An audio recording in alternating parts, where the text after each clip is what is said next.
Puji nama Tuhan. Bagaimana kabar kita semua Bapak Ibu jemaat Tuhan yang saya kasihi? Tentunya saya yakin kita semua senantiasa dalam penyertaan Tuhan, senantiasa dalam kasih Tuhan, senantiasa sehat, tetap penuh semangat, tetap berharap kepada Yesus, tetap beriman kepada Tuhan, tetap membangun hubungan dengan Tuhan secara pribadi dan secara bersama-sama dengan anggota keluarga. Bapak Ibu yang dikasihi oleh Tuhan, 3 minggu berjalan ini kita melaksanakan ibadah di rumah masing-masing. Tetapi saya rindu sekali kita tetap membangun hubungan dengan Tuhan. Antara anggota keluarga saling mengingatkan, saling mendorong supaya Tuhan itu menjadi fokus kita, menjadi yang prioritas di dalam setiap langkah hidup kita. Dan kita jangan biarkan daging kita di dalam kenyamanan sehingga kita terbawa oleh arus dunia ini. Sekarang sedang dilanda dengan ketakutan karena dampak dari virus corona. Saudara-saudara yang dikasihi oleh Tuhan, kalau kita membaca dari berita-berita yang ada di medsos atau yang ada di televisi atau berita-berita hoax yang saat ini merebak, seringkali itu akan membuat kita jadi takut, jadi cemas, jadi khawatir. Sehingga tidak salah kalau para dokter berkata, para tokoh-tokoh berkata bahwa kita tidak perlu panik, kita tidak perlu takut, tetapi tetap semangat, tetap berpikir positif. Kekasih di dalam Tuhan Yesus, pada hari ini kita akan mendengarkan renungan firman Tuhan yang akan memberkati kita semua, yang akan membangunkan iman kita, akan memperkuat rohani kita. Kekasih di dalam Tuhan Yesus, sebelum kita lebih dalam lagi mendengarkan firman Tuhan, mari kita akan membaca firman Tuhan dari Injil Yohanes pasal 4 ayat 46 sampai 54. Judul yang diberikan oleh Lembaga Alkitab Indonesia ialah Yesus menyembuhkan anak pegawai istana. Ayat 46 kita akan membacakannya, dan biarlah Bapak Ibu mengikuti di dalam hati. Saya ingin membacakannya bagi kita semua. Maka Yesus kembali lagi ke Kana di Galilea, di mana ia membuat air menjadi anggur. Dan di Kapernaum ada seorang pegawai istana, anaknya sedang sakit. Ketika ia mendengar bahwa Yesus telah datang dari Yudea ke Galilea, pergilah ia kepadanya lalu meminta supaya ia datang dan menyembuhkan anaknya, sebab anaknya itu hampir mati. Maka kata Yesus kepadanya, "Jika kamu tidak melihat tanda dan mukjizat, kamu tidak percaya." Pegawai istana itu berkata kepadanya, "Tuhan, datanglah sebelum anakku mati." Kata Yesus kepadanya, "Pergilah, anakmu hidup." Orang itu percaya akan perkataan yang dikatakan Yesus kepadanya, lalu pergi. Ketika ia masih di tengah jalan, hamba-hambanya telah datang kepadanya dengan kabar bahwa anaknya hidup. Ia bertanya kepada mereka, "Pukul berapa anak itu mulai sembuh?" Jawab mereka, "Kemarin siang pukul 1 demamnya hilang." Maka teringatlah ayah itu bahwa pada saat itulah Yesus berkata kepadanya, "Anakmu hidup." Lalu ia pun percaya, ia dan seluruh keluarganya. Dan itulah tanda kedua yang dibuat Yesus ketika ia pulang dari Yudea ke Galilea. Puji Tuhan. Itulah pembacaan firman Tuhan yang akan mendasari renungan kita hari ini. Bapak Ibu jemaat yang dikasihi Tuhan, tema besar kita dalam renungan hari ini adalah belajar dari biotokoh pegawai istana di Kapernaum. Belajar dari biotokoh pegawai istana di Kapernaum. Ini merupakan khotbah berseri selama 1 tahun. Bapak Ibu yang dikasihi oleh Tuhan, pegawai istana ini memiliki 6 rangkap peranan sekaligus atau bersamaan. Saya sebutkan sebagai multi peranan karena ada 6 rangkap peranan sekaligus atau bersamaan. Tetapi dalam kehidupannya sungguh luar biasa. Dia telah mewariskan nilai-nilai kebenaran dan keteladanan hidup terhadap sesamanya pada zamannya. Dan bagi kita umat Tuhan sekarang, sungguh luar biasa. Apakah keenam peranan tersebut yang ada pada pribadi seorang pegawai istana? Nah, seorang pegawai istana ini adalah seorang tokoh penting dan terhormat. Mengapa dia disebut seorang tokoh penting dan terhormat? Karena Bapak Ibu, seorang pegawai istana ini adalah orang yang berada di lingkungan istana. Kemungkinan dia dari keluarga istana, kemungkinan dia juga seorang pegawai istana, dia juga seorang pegawai raja atau pelayan raja. Dia mengambil bidang mungkin di kemiliteran atau di administrasi. Peranan yang pertama adalah seorang bangsawan. Peranan yang kedua, dia adalah seorang ayah atau kepala keluarga atau sebagai suami. Karena di Alkitab dikatakan ayah. Lalu peranan yang ketiga, dia adalah seorang anggota masyarakat di Kapernaum. Terus peranan yang keempat, dia juga seorang majikan atau tuan atas hamba-hambanya atau para pelayannya. Peranan yang kelima, dia adalah anak Abraham atau juga keturunan orang beriman. Dan peranan yang keenam ialah sebagai hamba Tuhan atau anak Allah.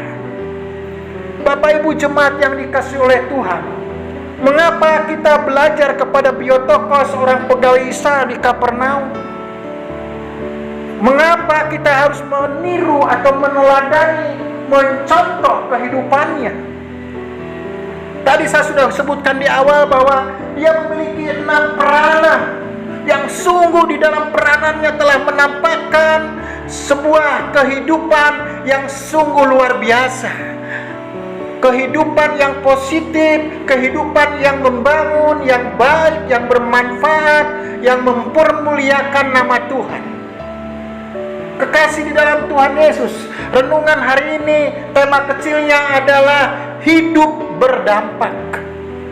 Ini tema yang ke-15 dari tema besar hidup mencontoh atau belajar dari biotokoh pegawai istana di Kapernaum. Lalu subtemanya adalah yang ke-15, hidup yang berdampak. Kekasih di dalam Tuhan Yesus, hari-hari ini kita seringkali mendapatkan orang-orang yang menurut kita adalah seorang pimpinan, seorang tokoh, seorang figur, tetapi seringkali kita kecewa, seringkali kita putus asa karena orang-orang tersebut tidak lagi memberikan dampak yang baik, yang positif kepada kita. Perkataan dan perbuatannya tidak sebanding atau tidak serasi, sehingga kita seringkali sulit untuk mencari orang-orang yang bisa memberikan kepada kita pengaruh-pengaruh yang baik. Tetapi puji Tuhan, di dunia ini masih ada orang-orang yang masih kita bisa jadikan contoh teladan. Bisa juga sebagai orang tua, dia sebagai ayah, sebagai ibu, sebagai anak-anak di tengah keluarga. Tentunya kita sebagai umat Tuhan, Allah mau supaya kita memiliki hidup yang berdampak. Kalau Alkitab katakan bahwa kamu adalah garam dunia, kamu adalah terang dunia. Kita ini diibaratkan seekor domba di tengah-tengah serigala.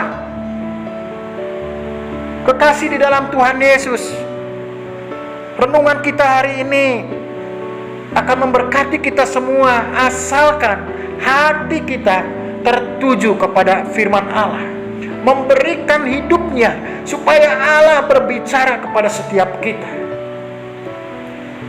Mari Bapak Ibu yang dikasihi oleh Tuhan, kita akan memperhatikan firman Tuhan lebih sungguh lagi. Di dalam perenungan kita hari ini ada yang menjadi pertanyaan bagi kita. Hidup yang berdampak itu bagaimana? Hidup yang berpengaruh yang Tuhan kehendaki atas setiap kita itu apa? Mengapa kita sebagai umat Tuhan harus memiliki dampak atau pengaruh yang baik, yang positif, yang berguna, bermanfaat bagi lingkungan sekitar kita? Bapak Ibu yang dikasihi oleh Tuhan, kita seringkali kalah dengan keadaan sekitar. Dunia yang dipenuhi dengan dosa, dunia yang dipenuhi dengan kerusakan, kehancuran, seringkali membawa kita, menyeret kita kepada hal-hal yang tidak sesuai dengan kehendak Allah. Saudara-saudara yang dikasihi oleh Tuhan, melalui judul kecil hari ini yaitu hidup yang berdampak, kita menemukan 3 kebenaran yang dapat membangun iman kita. 3 kebenaran inilah yang akan mendasari hidup kita, yang akan menjadi pedoman hidup kita di dalam hari-hari yang kita jalani di dunia yang penuh dengan persoalan pergumulan. Yang pertama, hidup yang berdampak merupakan panggilan Allah atas setiap kita. Yang pertama, hidup yang berdampak merupakan panggilan Allah atas setiap kita. Kekasih di dalam Tuhan Yesus, bahwa hidup kita ini bukan karena begitu saja lahir dari tengah keluarga, tetapi kita hadir saat ini di dunia ini adalah merupakan sebuah panggilan. Allah memanggil setiap kita. Allah memanggil Bapak, Ibu, dan saya. Tentunya Tuhan punya maksud lewat panggilan tersebut. Kalau kita belajar kepada tokoh Abraham dipanggil dari tanah kelahirannya, dari kampung halamannya. Allah memanggil dia dengan maksud supaya Abraham pergi meninggalkannya dari kehidupan yang menyembah berhala, dipisahkan dari lingkungan yang buruk untuk tujuan khusus supaya di mana dia tinggal, dia menjadi berkat. Alkitab mencatat bahwa olehmu semua bangsa, semua kaum suku bangsa akan diberkati. Jadi kehidupan yang berdampak bagi setiap umat Tuhan ialah panggilan Allah.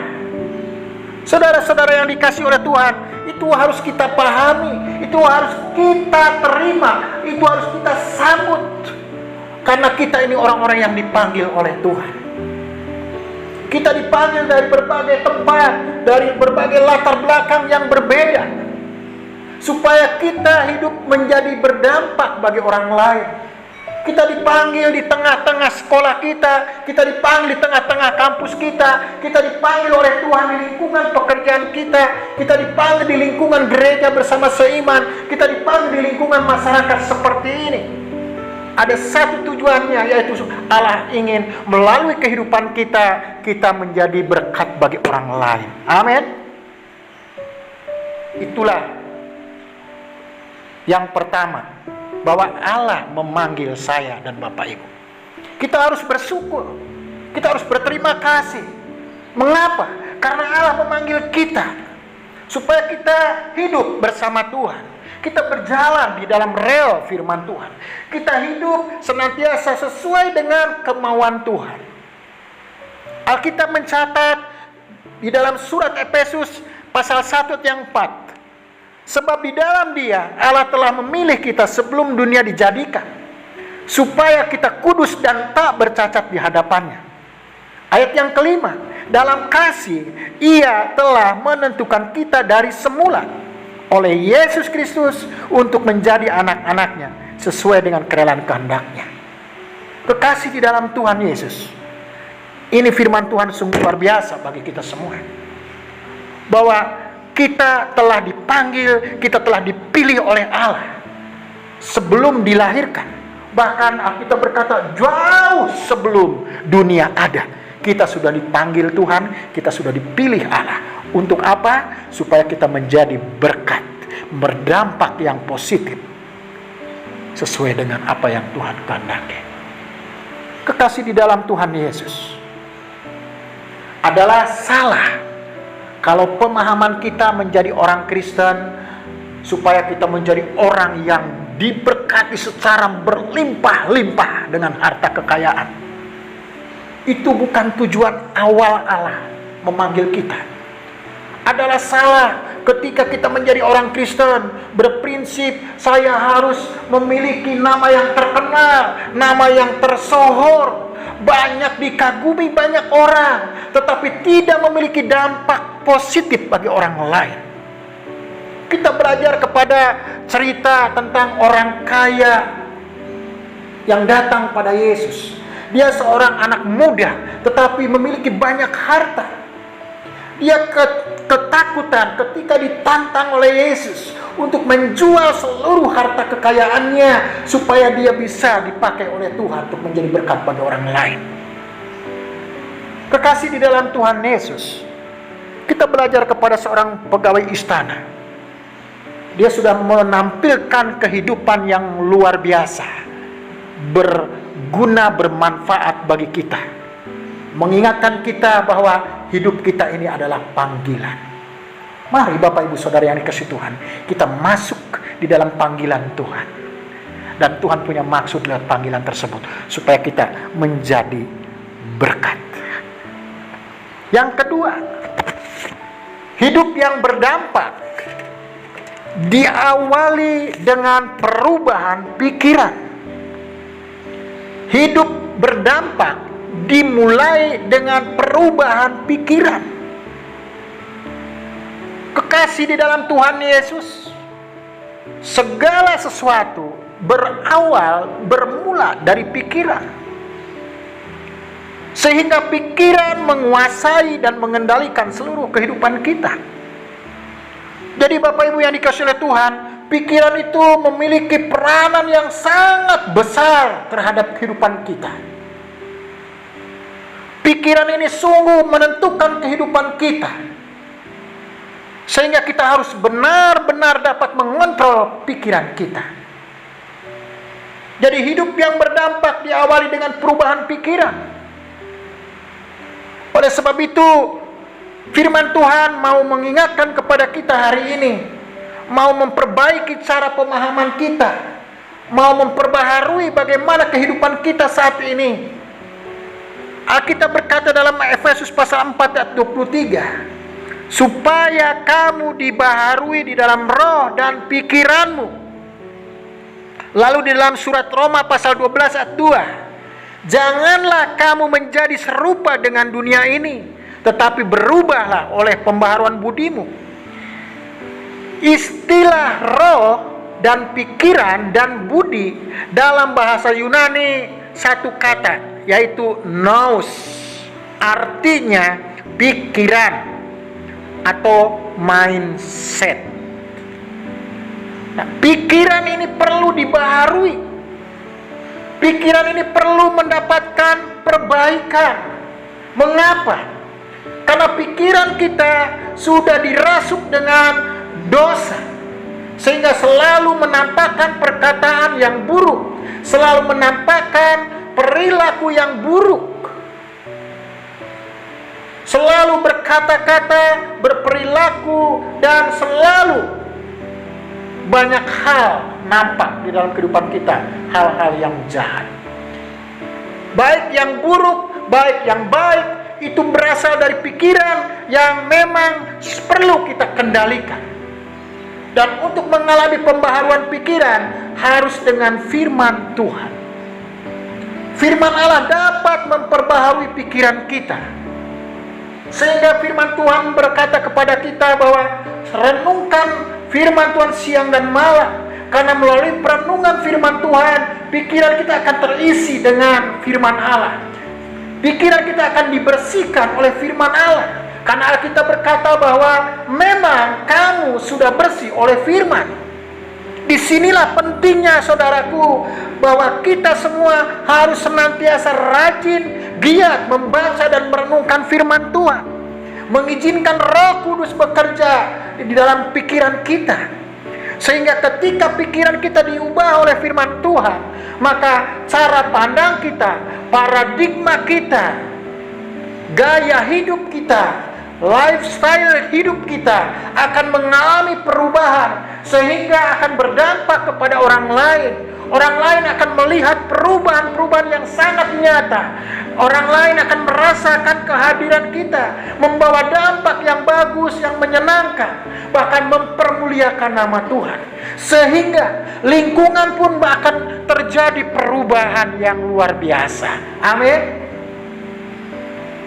Bapak Ibu yang dikasihi oleh Tuhan, mari kita masuk di dalam tahapan perubahan pikiran.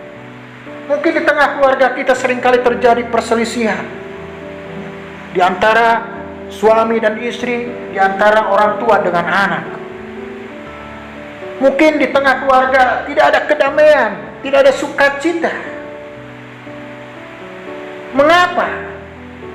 Kok tidak mendapatkan hal-hal yang positif terhadap suami? Tidak mendapatkan hal-hal yang baik terhadap istri? Anak-anak tidak mendapatkan hal-hal yang positif dari kedua orang tua? Atau orang tua tidak melihat, menyaksikan hal-hal yang baik dari anak-anaknya? Mengapa? Persoalannya ada pada pikiran yang belum diubah oleh Allah. Haleluya. Saudaraku yang dikasihi oleh Tuhan, izinkan Tuhan untuk hari ini bekerja melalui firman-Nya, berkarya di dalam pikiran kita. Makanya Alkitab berkata, milikilah pikiran seperti Kristus.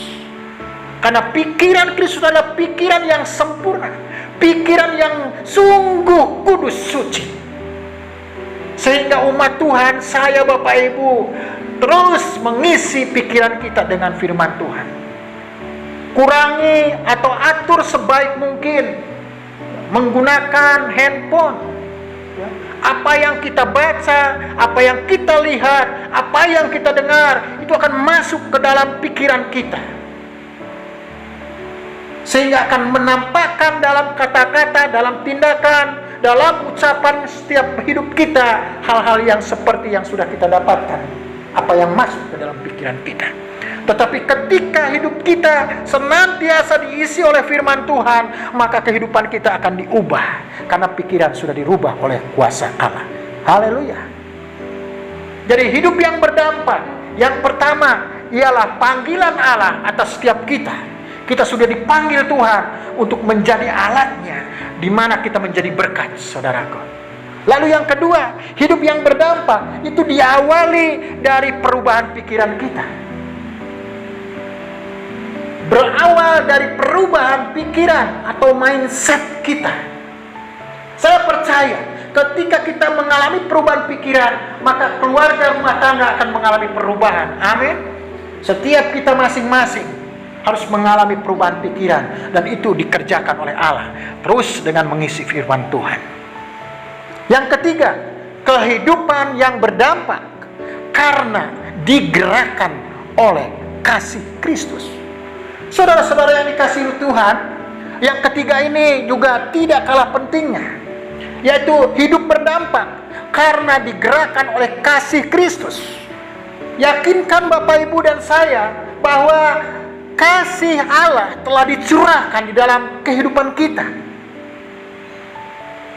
Pastikan bahwa saya dan Bapak Ibu mendapatkan kasih dari Tuhan yang begitu tercurah kepada kita.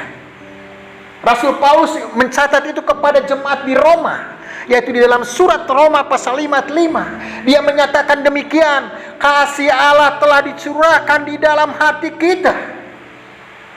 Amin. Lalu di dalam surat Efesus pasal 2 ayat yang keempat, Paulus juga mencatat firman Tuhan demikian, kasih-Nya yang besar yang dilimpahkannya kepada kita. Haleluya, Bapak Ibu yang dikasihi Tuhan. Tuhan tidak akan kehabisan kasih-Nya. Di sorga tersedia berlimpah-limpah tanpa batas. Sehingga sepatutnya Bapak Ibu dan saya menyambut, menyikapi, menerima kasih dari Tuhan dengan iman. Katakan kepada diri sendiri, Tuhan terima kasih, saya sudah menerima anugerah, saya sudah menerima kasih karunia itu. Tanpa kami menjadi orang baik-baik dulu, tanpa kami harus berupaya, susah payah. Kekasih di dalam Tuhan Yesus, saya sangat terkesan dan saya sangat diberkati oleh kehidupan seorang pegawai istana. Mengapa? Karena dia menunjukkan kasih yang tulus, kasih yang murni dari seorang bangsawan, dari seorang ayah, dari seorang pegawai istana, dari seorang anggota masyarakat, dari seorang keturunan Abraham, dari seorang anak Allah. 6 peranan yang luar biasa ini dia tampilkan dengan kehidupan yang berdampak. Yang ketiga sungguh luar biasa, dia digerakkan oleh kasih. Dari jarak yang sangat jauh, 26 km dia harus berjalan bertemu Yesus, itu karena kasih. Dia memohon supaya anaknya disembuhkan, itu karena kasih. Dia tidak mau merepotkan orang lain, menyuruh para pelayannya atau hamba-hambanya berjumpa Yesus. Dia tidak mau, tapi dia pergi sendiri. Dia mau berkorban tenaga, waktu, pikiran, materi. Karena apa? Karena kasih. Karena kasihnya juga di dalam dirinya, maka sekeluarganya diselamatkan. Percaya Yesus, anaknya juga percaya Yesus. Sungguh luar biasa saudaraku di dalam Tuhan. Firman Tuhan sungguh membangun kita. Kekasih di dalam Tuhan, mari kita memeriksa kedalaman hidup kita saat ini. Kemungkinan kasih kita sudah mulai menurun. Kemungkinan kasih kita kadarnya sudah mulai rendah. Alkitab berkata, kalau kasih sudah mulai dingin, maka akan muncul berbagai kejahatan, kedurhakaan. Saudaraku yang dikasihi oleh Tuhan, barangkali di tengah keluarga kita, hubungan antar suami istri sudah mulai banyak gangguan. Ada ketidakharmonisan, berjalan masing-masing, saling menuding, saling mempersalahkan. Tidak ada sukacita, tidak ada damai sejahtera. Seperti musuh di dalam rumah tangga. Mari Bapak Ibu yang dikasihi oleh Tuhan, kita kembali kepada kasih Tuhan. Kasih yang mempersatukan, kasih yang melupakan keburukan, kasih yang mengikat, kasih yang membangun, kasih yang memberi semangat, kasih yang tetap mengalir di dalam setiap kehidupan kita. Saudara-saudara yang dikasihi oleh Tuhan, ketika saya membaca renungan firman Tuhan bersama keluarga sebelum tidur, ada satu renungan yang sangat bagus sekali. Di situ berbicara tentang persahabatan sejati, yaitu antara Daud penggembala dan anak Raja Saul, Yonatan. Di mana dalam cerita itu Raja Saul seharusnya melindungi rakyatnya, justru dia sebaliknya ingin membunuh salah satu rakyatnya yang paling hina, paling rendah. Sebab Daud seorang pekerja menggembalakan kambing domba. Orang yang sangat kecil, seharusnya dilindungi, seharusnya dikasihinya, tetapi dia membencinya karena kasihnya, kasih Tuhan, kasih Allah tidak ada dalam dirinya. Tetapi sungguh luar biasa Bapak Ibu, anak Saul yaitu Yonatan begitu mengasihi Daud. Dia bersahabat, dia yang menolong Daud ketika dalam kesendirian mencari perlindungan. Sungguh luar biasa Bapak Ibu. Itulah kasih Allah yang dimiliki oleh Yonatan.